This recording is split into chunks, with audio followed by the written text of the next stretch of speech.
Good morning, everybody. It's me, Catherine, grandmother to some, opinion giver to everybody. And this is an opinion episode. An opinion episode. Um, and as you can tell, I don't really think all that much about how I appear to you because my hair is wet. Mondays and Wednesdays, while my hair is this long, before I get to donate that 9 inches of it, are hair days because it's humid here and it takes an awful long time for it to dry. And number two, because I'm afraid to damage it too much with heat. So, because I want it to be nice for whoever gets it. Anyway, so I'm a thrifter. Anybody who knows me knows that. It's fun to do. I think it's more the hunt than anything else. I pretty much keep my thrifting to the bins, and my daughter and I travel about an hour to do that once a month. And what I pick up is very different from what my daughter picks up, and but we have a really good time. We um, we love to resell, okay, and we have a small business, small, operative word, being reselling. But the treasure hunt that thrifting gives you is really great. If you're a real collector, you can buy all sorts of crazy, wonderful things. Usually we get a basket, which is a regular shopping basket, okay? We each get one. And we don't stick right beside each other. She has what she wants to get, and I know she wants to get linen items, so I pick up linen items for her. I generally like 100% cotton, and I'll explain that a little bit later on. But there are lots of things we've quit picking up. I mean, just a lots of things, so we'll have a huge pile that you can't even see over. You can't even see over. And then we go through it at the end, and generally we get a much smaller pile. So it is by the pound. If you have one near you, great. But here is something that's always been important to me, and I want to share it with you. What I buy at the bin store, I cut up, and I do have my pages today. I cut up and I make patches that I sell on Poshmark, and or upcycled clothing out of it, which a piece of that I'll show you in just a minute. But here's a few interesting facts about clothing that has been discarded in the United States, okay, and donated by individuals. You really have no idea, unless you've looked into this, what happens to all this stuff. And it's kind of becoming maybe a problem, and people aren't really paying attention to it. So I want to share this with you today. This is what Yaya wants you to know. And we are in a cycle of something called fast fashion. And fast fashion generally comes from countries, I'm going to say China. And one of the worst offenders is Temu, or however you say it. I don't know. I won't buy anything from it. So it's not high on my list of knowing how to say it. But number one thing is, most of the clothes that are donated by individuals end up in landfills. And they don't necessarily end up in a landfill in the United States.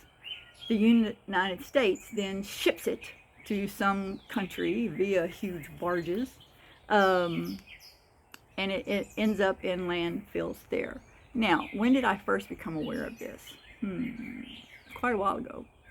I went on my first trip to a country that has some of these huge, what they call fabric rivers. But other ones are just stacked high, where you can't even see the horizon if you're standing in front of it. If it were to fall on you, you would die. Okay, they're so high. And it's just clothes. And a lot of it comes from countries that are wealthy, okay? And of course, I only live here, so this is the only country I can talk about. But, here's the process. You buy the clothes, you quit wearing them, you donate them, you feel better. But the problem is out of your mind for now, okay? It's out of your mind for now. But here's what really happens. The places that you donate to, okay, whatever charity shop, whatever Goodwill, anything like that, they have no ability to process all this clothing. They have no ability to process all this clothing. There is far more clothing coming in than is going out of these places. So they have to resort to certain things that makes sure that you are willing to still, donate, but they still can't process it. So they have to resort to things that they have to do. And here's one of them. And I'm gonna call out Goodwill for this, because Goodwill is just pisses me off. Goodwill, and this part of it, I don't say that they're bad for doing this. They should be doing it, because Goodwill is not a place that sells clothing. It is a place that funds programs for people who need them. Vets, poor, anybody who needs to figure out how to work a computer, those kind of things. So that's why they're in business. They're not in business to give you cheap clothing. They're in business to fund these other things. So okay, good on Goodwill for that, but bad on Goodwill for other things. And one of the things is this. They take every upscale thing, and we're going to use Johnny Was, because Johnny Was in the wild is something that you don't find very often. For those of you who don't know what Johnny Was is, it's a very, very nice upscale clothing line, and women just adore it. And so I have never, in the 8 years now that I've been going to the bins or to thrift shops, ever found a Johnny Was in the wild. Never. I've only found Lululemon once, and they were ugly.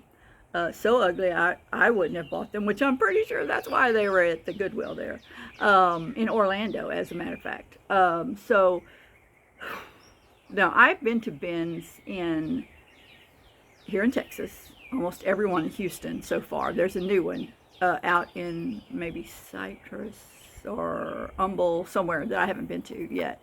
But we go to those, and we've been to bins in Birmingham. We've been to bins in Orlando, been to bins in Austin, San Antonio, which I have to say, San Antonio needs to up its bin thing a little bit, because it was crap. It was not good. It was dirty and nasty and everything like that. So anywhere we go that we can go to a bin, in Phoenix, that was the last one we went to. So we go to a bin. And if we're not flying, then we can bring back these huge bags of stuff, and we do. But anyway, you're just not you're not going to find those things, because Goodwill is picking them out, and they are giving them to their whoever does the social media and their website, and they're putting them on there. That same goes for jewelry, the same goes for shoes, the same goes for anything that they deem high enough on the food chain of clothing to get some money. So that's kind of an interesting thing. Now here's the next thing, and I've witnessed this at mine, and I get a little perturbed whenever they do stuff like this. Periodically, I will go into my Goodwill, and what I'm looking for generally is old patterns, because that's how I create the clothing that I make and that I sell. Let's say it's Green Tag Day, and I think it was Green Tag Day the day that I went in. And one of the things that sometimes I sort of peruse real fast are frames. And frames, when in my Goodwill, whenever you look at the frames, you can just look right there to the right, and you can see into their back storage. And there was a rack there, and every tag on it was green, which leads me to believe, I'm not accusing anybody, but I'm saying I'm thinking maybe Goodwill has doing some shady shit, and that's really not good. And it irks me to pay what I would pay at Walmart for a shirt to a company that pays their CEO a million and up, and that bugs me. That really really bugs me. That's not a reseller thing. That's a Catherine thing. All right, that's not a reseller thing. I just don't feel like they're always honest. Okay, so let me put it to you that way. So, um, charity shops, thrift stores, and of course the dreaded Goodwill. Again, they're getting smart about how they're doing things, especially name brand clothing. I've got 3 pages today, guys. Woo! And once they get to where they put that stuff back, then they go to the second tier, things that they think will sell, things that are normal names. I think in the resale business, we call them bread and butter um, items. And these are things that are typically going to be sold for $10, $15. And one of the brands that I love to find, because I love the clothing, it's kind of cute, is Umji. So I think that's a Target brand, if I'm not mistaken, or maybe it might be. I really don't want to, say the wrong things here. So if I'm wrong, correct me. But everything else is either thrown away right then, or they are sent in big huge bundles to somewhere, and these are called bales, and they get pressed down, pressed down, pressed down, pressed down. And people either buy the bales, they do offer the bales, and or they are sent to a country that accepts them. And this is where these big tall fabric rubbers coming from. And the one place that I really saw it, and it was so amazing, was Honduras. And several companies, which I will not name, have huge stores there where the clothing is just all thrown on the floor, and people are just ripping through these clothes. And what they are is seconds. Okay, it may have a wrong stitch, a pucker, it didn't pass muster. So this is very very interesting. I was so fascinated whenever I went in this store, and but they're sent there. And why does this happen? Why is this happening? Well, let me tell you why it's happening, which is why I'm here today. The answer is because you, whoever you are, you're buying too much stuff. You buy too much stuff. That's just it. You have bought so into the fast fashion thing that you are buying loads of clothing that is not worth 2 cents. And I don't know what you're paying for it, because I don't ever buy it. But it is literally eating the earth alive. And it is something that really needs to stop in a couple of places. Now, the one place that I'm going to discuss is us. Okay, so that's very, very true. The consumer buys too much. Boom, mic drop. You don't need all the clothes you have. You are buying clothes to solve a problem, fill a void. I personally, for years, have eaten. That's my medicine, which is legal. So, of course, I shouldn't say it's my medicine. I should say it's an addiction. And it's taken me years to get this under control. Years to get this under control, to where I can actually say I've lost 85 pounds. Okay, so addictions are hard. When we are filling voids with consumer products, we are over consuming. That's pretty much what we are.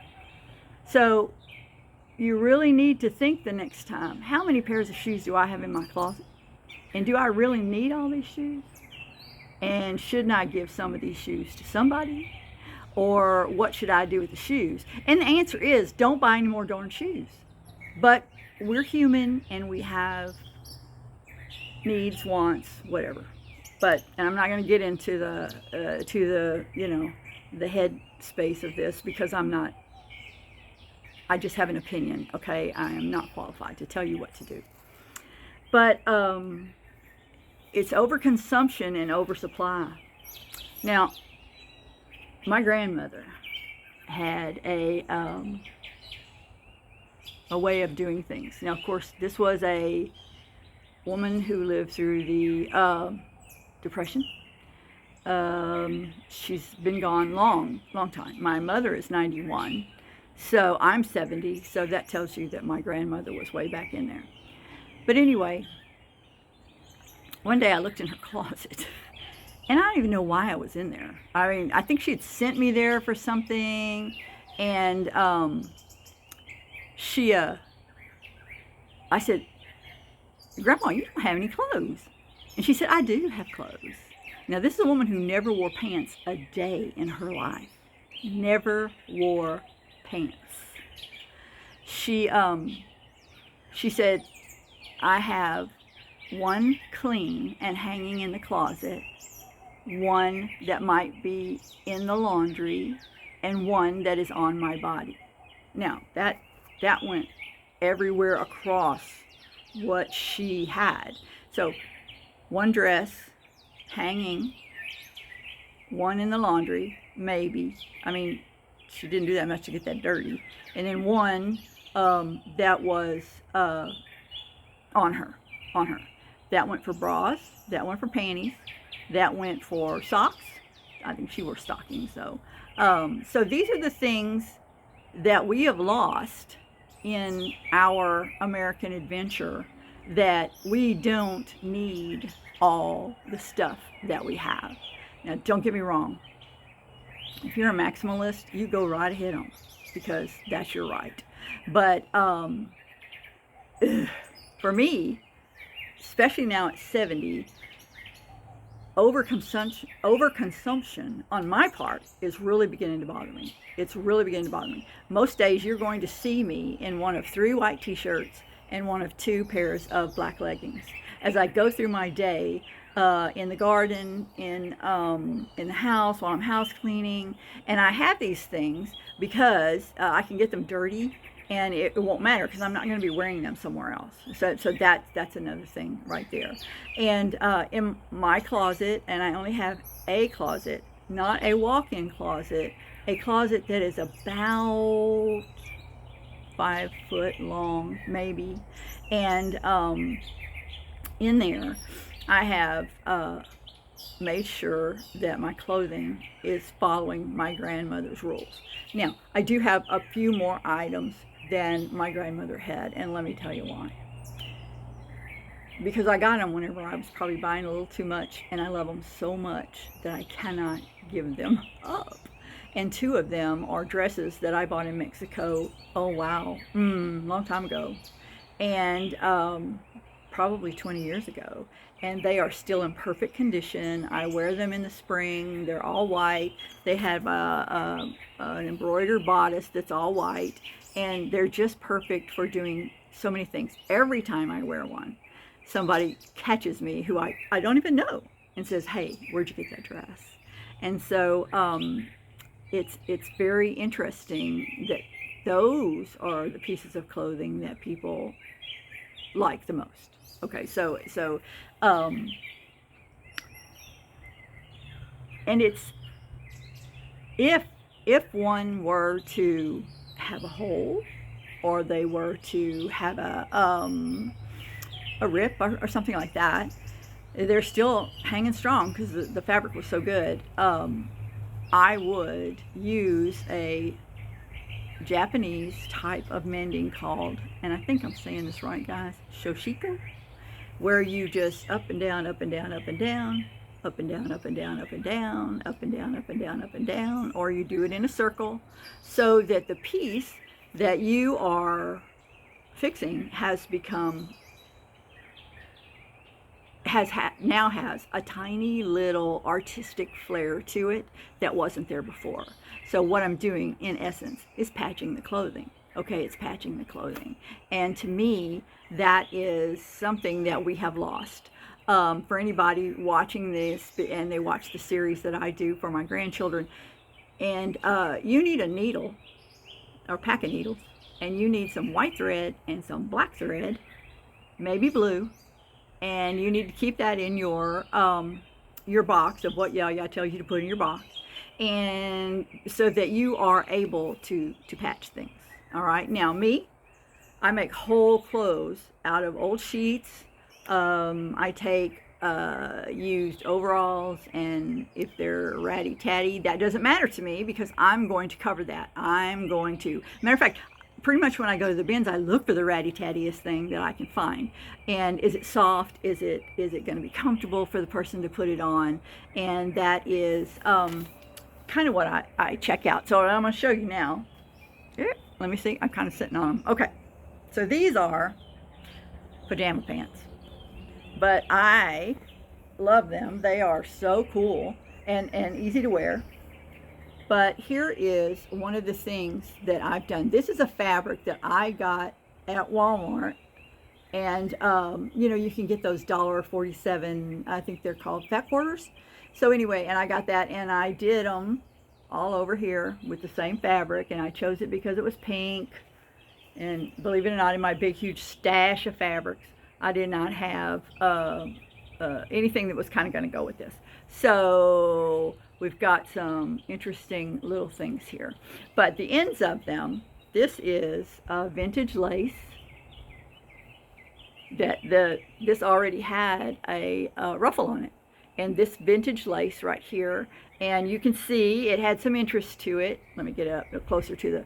Okay, so I have beaded it. And I probably will run probably a gray gross grain thread or something like that through that, just to give it a little bit more of a thrill. And then this is like I said, these are some of the things that I wear with a white linen blouse that I have. And but these are actually going to be sold on Poshmark. They do have not a perfect little edge. I love it whenever they have fluffy edges. I just think that's so much fun. But this is something that you can do to save your clothing and wear it. Now, denim jeans that have patches on them are all the rage right now. So, and I think they're probably going to be all the rage for quite a while. So this is an interesting, like I said, goes all the way down. Anyway, this is a very interesting magnolia pearl-esque kind of thing. And once I get the gross grain ribbon, I think, you know, that anybody wears this will be able to tighten it and have a little piece of fun stuff to wear. So let me go back to my notes because I don't want to get too far off the subject. But if you really want to help save the earth and meet whatever maker you think you're going to meet with a good conscience, you need to wear what you have. If you don't like what you have, try to upcycle it. Do something with it, but quit buying it, for God's sakes. You know, let's not make any rivers of fabric anymore. Let's not make any mountains of fabric just because we can't control ourselves. That to me is the ultimate in gross. You know, the ultimate in gross. Now, so you got some other things coming up here that I'm going to also give my 2 cents on. And some of you probably disagree with me. I know that a lot of you just want fashion because it makes you feel better. I would find something else. I would find something else. And I certainly would not buy fast fashion. You can't even imagine how hard it is for resale and charity shops to go up against fast fashion. And then immediately, maybe 4 or 5 weeks after you bought it, you're stuffing the fast fashion into that resale shop thinking they're going to be able to sell it. Most fast fashion has a shelf life of about 4 weeks. And that's if you don't wash it too much and you don't iron it. Because if you'll notice, sometimes the fabric feels almost like plastic or almost like paper. That's because that's what it is. That's what it is. You know, so you have to be really aware of what you're doing whenever you're buying fast fashion. You are making it so hard for the earth. You are making it so hard for charity shops to fund what they're funding. Because charity shops don't appear just to be a charity shop. They are trying to fund something, you know. So see what what you do. Now, I live in Lumberton, Texas, and if I had to pick a charity shop to give stuff to, I would probably want to give it to something called the Treasure House, which is in the next town over in Beaumont, because so many of their profit goes to things that really do help the community, and that's very important. Whenever you do decide to get rid of your clothing, shoes, whatever you're getting rid of, is make sure that you are choosing a place that will use your stuff wisely. Okay, use your stuff wisely. So now, my husband and I downgraded. Well, we didn't downgrade. We reduced from a 3,500 square foot home to, with 4 kids in it, to the house that we currently live in. And this house is 1,200 square feet. So out of necessity, I downscaled a lot. Okay, a lot. And I gave away. I asked my kids, and this was a big deal. I asked my kids, did any of them want any of the 23 tablecloths I had? And they all looked at me like, are you out of your mind? But why did I have 23 tablecloths? Let me tell you why. Because we were in the military, and my husband was an officer, and we did entertain. So as a general rule, entertaining was easier for me if I could do it thematically, because I had so much else going on. 4 kids, you know, we had swim meets, we had baseball, we had everything. So if I'm going to do a fajita night, let's say, and I needed to get it looking pretty good for a whole squadron of people, then I'd go into my stash, you know, and it would look good. I use them for church functions, all sorts of stuff. But to tell you the truth now, I'm not really, I don't really care if anybody comes to my house anymore. I like it quiet. I like it to be my space. And that's kind of how it is. So I had no use for 23 tablecloths. Now, we are in this house 6 years now, and even now, beginning to see that our ages, we are probably going to have to make a smaller home near my son and his wife, and this was their idea, not just ours. And so I'm downscaling again to make sure that, okay, if you haven't used it in a year, that's one of those things. Today I was doing the kitchen before I decided to do this, and we had martini glasses. I mean, we don't drink martinis. I can't figure out. We really barely drink anymore at all. So there are things like that. I don't decorate for holidays anymore. So there are a lot of holiday things that probably need to go elsewhere. What else? So for my mindset at 70, I need to not see clutter. I need to not see clutter. There can't be clutter where he at 76 will trip over it. There can't be clutter. There just can't be clutter. All right, that's just the way it is. Now, as an artist, I have one hell of a cluttered studio, and that clutter I'm going to have to deal with. But I have to be wise about it. Okay, so because I do still go often in there and look through all the bags that I have of stuff that that goes into this. Okay, because I do. So I'm gonna let you follow along with me as I declutter, and not as a pro, just a regular old girl who knows now that this has got to happen, and probably it will make me feel better. I have a lot of decorative tequila bottles, and because I was in the wine and liquor business for years and years and years, and every time I look at those, I think, why do I have that? And that's a point of bother for me. So I need to get rid of those, and some of them still have a lot of tequila in them, And so those are things like, how will I get rid of this? How will I do this besides going on a bender and drinking margaritas every damn day, 5 times a day for the next month? So follow with me. And if you have comments, or if you, I would like to know if you have suggestions, because I gotta tell you, sometimes I stand there and I look at this and I was like, ugh, these are decisions, that are hard to make. Okay, that are hard to make. Okay, one last story before we go, because this one's getting really long. So I read an article the other day about a lady who said she asked her kids which of her collections did they want when she was gone. And they, of course, looked at her like mine looked at me whenever I said, do you want any of these tablecloths?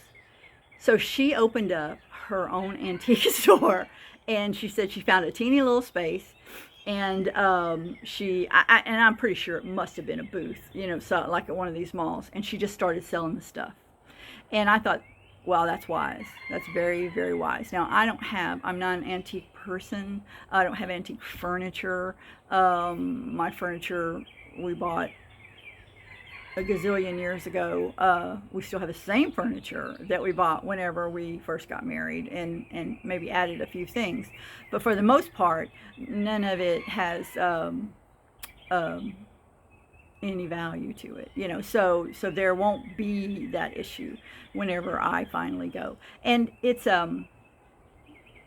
interesting what we think is going to be valuable.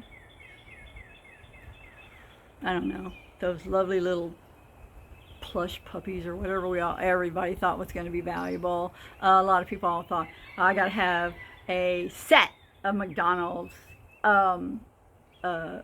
toys, without ever opening it. Maybe you even leave the hamburger in it. Hell, I don't know. But anyway, it is funny because nobody wants that stuff. Nobody does. I mean, everybody that I've asked over, and not just my family, but other people, do you want what your mother has had in her house? No. It's always a resounding no. No. No. Now, there are some things that I think my sister, who does really, she entertains, took my mom's silver and maybe her plates, I guess. I don't know. But she was the one that should have had them, because it was great. Now, what might I want back from my mom's back? And here's why it's a back, because I painted it, the art, and a lot of art in Mom's house. But then again, no, I don't think I really want that either. I'll probably let my sisters pick what they want, because if they want it even, and then I'll have to make that decision. But we're hoping that's a long way away. So talk to me, please. I'm wanting to know what suggestions you've got, and how you handled it, and what the outcome was. In the meantime, if one of my grandkids is listening to this, don't buy so much stuff. Okay, don't buy so much stuff. Stay out of the dollar store. Stay out of the Dollar General. Stay out. Okay, don't buy so much stuff. Be happy with peace. And with that, I'm peacing out. Bye, guys.